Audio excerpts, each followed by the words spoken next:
স্বীকারোক্তি মনে তরজার চাবিকাঠি। নমস্কার, আমি দেবী। আবার চলে এসেছি স্বীকারোক্তির ৮ নম্বর এপিসোডে। সময় কেমন ভাবে চলে যায়, তাই না? আমরা সবাইকে বশ করতে পারলেও সময় কিন্তু কারোর বশে থাকে না। তাই আমাদের উচিত সময় থাকতে থাকতেই সব কাজ গুছিয়ে নেওয়া। যাই হোক, আশা করি সকলে ভালো আছেন আর নিশ্চয়ই মন ও শরীর দুটোরই যত্ন নিচ্ছেন।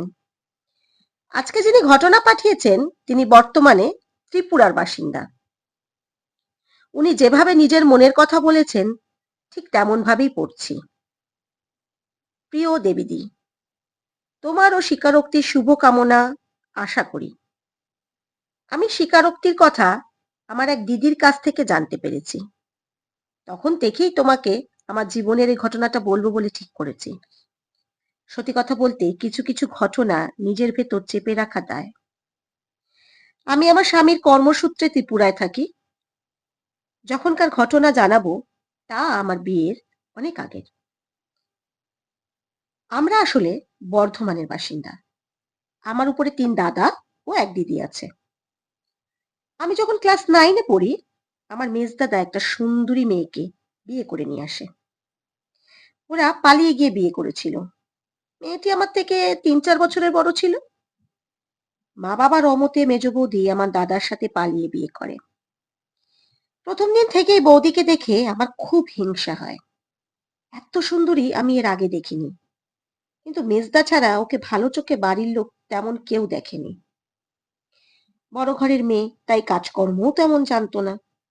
তাই উঠতে বসতে মা ও বড় বৌদি অজস্র কথা বলতো। কিন্তু মেজ বৌদি কোনো দিন প্রতিবাদ করেনি। মেজদা একটা প্রাইভেট ফার্মে চাকরি করত, তাই আয় তেমন কিছু ছিল না। তবে বউকেও পাগলের মতন ভালোবাসতো। আমিও মাঝে মাঝে মেজ বৌদিকে নানা টিটকিরি দিয়ে কথা বলতাম। দেখতাম চুপ করে কাঁদছে। তা দেখলে না জানি কেন আরো মাথা গরম হয়ে যেত। আসলে আমি হয়তো ওকে হিংসা করতাম, তাই দু চক্ষে আমিও দেখতে পারতাম না ওকে। ওর পিছনে বড় বৌদির সাথে ওকে নিয়ে কানাকানি করতাম, মাকেও উস্কাতাম ওর বিরুদ্ধে। কেন জানি ওকে সহ্য হতো না আমার। কিন্তু আমার দিদি ওকে খুব ভালোবাসতো। মেজ বৌদি আমাদের কাছ থেকে ভালোবাসা পাওয়ার জন্য নিজে থেকে অনেক কাজ করার চেষ্টা করত, ভালো রান্না করার চেষ্টা করত। তবুও কেন জানি বাড়ির কারোরই মন পেত না।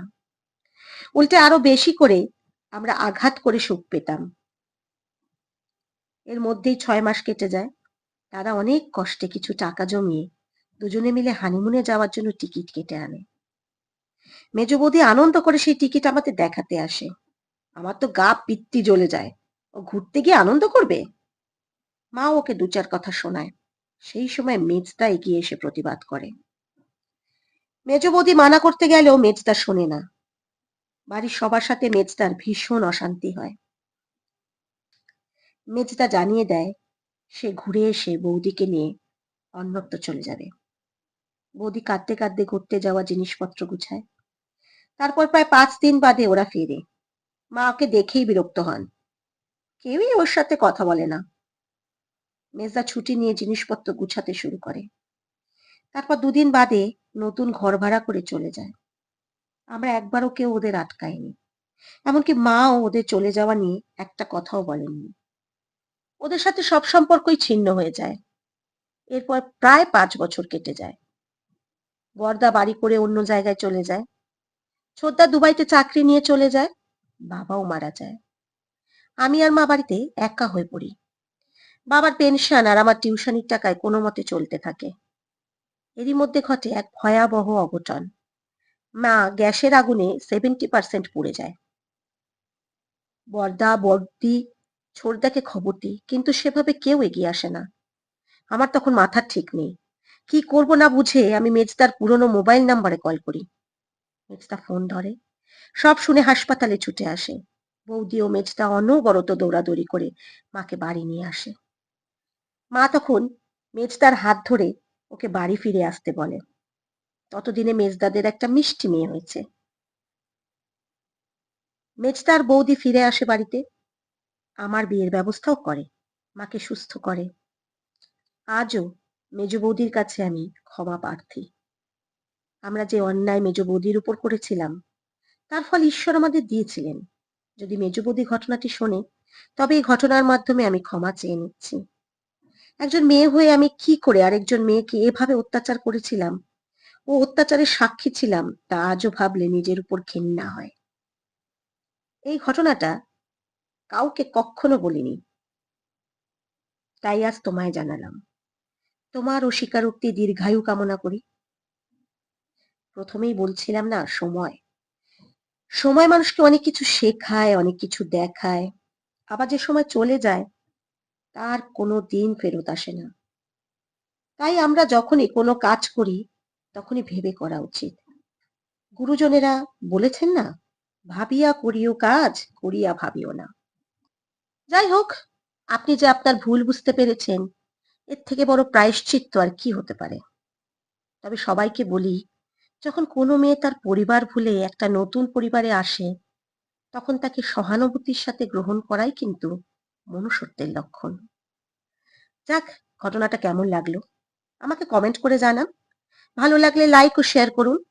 আর যদি আমাকে ঘটনা পাঠাতে হয় তবে মেল করুন স্বীকারোক্তি2024@gmail.com এ।